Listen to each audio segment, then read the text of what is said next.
How many 3 digit numbers are divisible by 7। देखिए कह रखा है कि 7 से डिवाइड होने वाली 3 अंक की कितनी संख्याएं हैं, मतलब 3 डिजिट की कितनी ऐसे नंबर्स हैं जो 7 से डिवाइड होगी। तो देखिए 3 डिजिट के नंबर कहां से कहां तक आएंगे। जैसे मान लीजिए कि एक तो होगा हमारे पास 100 3 डिजिट का हुआ, और लास्ट में कितना होगा 990 इतना होगा। अब इनके बीच में हमें ये बताना है कि ऐसे कितने संख्या हैं जो 7 से कट जाती हैं। क्या होती है 7 से कट जाती है। तो पहले तो ये हमें पता होना कि 7 से कटने वाली शुरू वाली संख्या कौन है जो 3 डिजिट में है, तो वो आती है 105। 105 पहली संख्या है जो 7 से कट जाएगी और जो 3 डिजिट की है, तो ये हुआ। अब डॉट डॉट डॉट, इसका अगला नंबर क्या होगा 112, क्योंकि 7 ऐड कर देंगे तो 105 में 7 ऐड कीजिएगा तो 112 होगा। डॉट डॉट डॉट, यहां पर आइए 7 से कटे तो 7 1 जा 7, 7 1 जा कितना हो जाएगा, एक कट जाएगा हमारे पास 7 1 जा 7, बचेगा 2 7 28 और 7 बचे 35, मतलब 4 माइनस कर दो तो 995 ये होगा। 7 दूना 14, 5 कर्म कीजिएगा तो 94, 94 होगा। मतलब समझिए इसको कि हमारे पास जो फर्स्ट नंबर है जो 7 से डिवाइड होने वाली है और जो 3 डिजिट के नंबर है वो 105 है, और लास्ट में जो 3 डिजिट के नंबर है जो 7 से डिवाइड होने वाली है वो 994 है।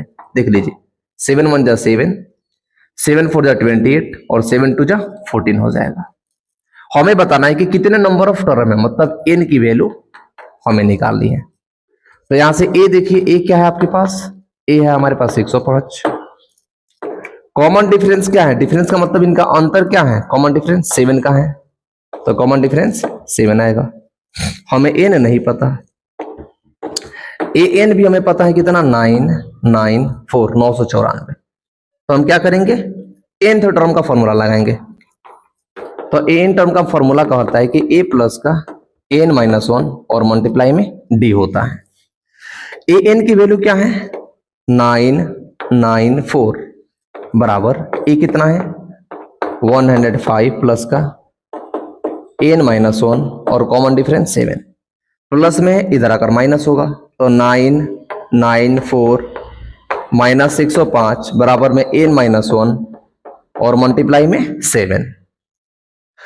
14 में से 5 जाएगा बचेगा 9, 8 में से 0 जाएगा तो बचेगा 89, और ये कितना होगा 9 में से 1 जाएगा 8, 89 बराबर में n-1। जो 7 था ये मल्टीप्लाई में है तो ये इधर आकर के डिवाइड हो जाएगा। अब 7 से कटाओ, 7 1 जा 7, बचेगा कितना 8, 7 2 जा 40 और 7 7 जा 49। तो 7 से जब डिवाइड करेंगे तो 127 टाइम में जाएगा, मतलब n-1 बराबर में 127। 1 जो है वो माइनस में है, उधर आकर के प्लस होगा तो n की वैल्यू 127 प्लस 1, n की वैल्यू हमारे पास 128 आ जाएगी। कितना आएगी 128। तो 3 डिजिट की 128 संख्याएं हैं जो यहां से स्टार्ट होकर के यहां तक एंड करती हैं, मतलब 3 डिजिट की 128 नंबर से जो 7 से डिवाइड होने वाली है। आई होप कि यहां तक समझ में आ गया होगा सवाल आपको कि किस तरह से सवालों को हम सॉल्व करते हैं, हमें क्या क्या चीजें पता होना चाहिए। बढ़ते हम अपने आगे के क्वेश्चनों की तरफ कि आगे का सवाल हमारा क्या है।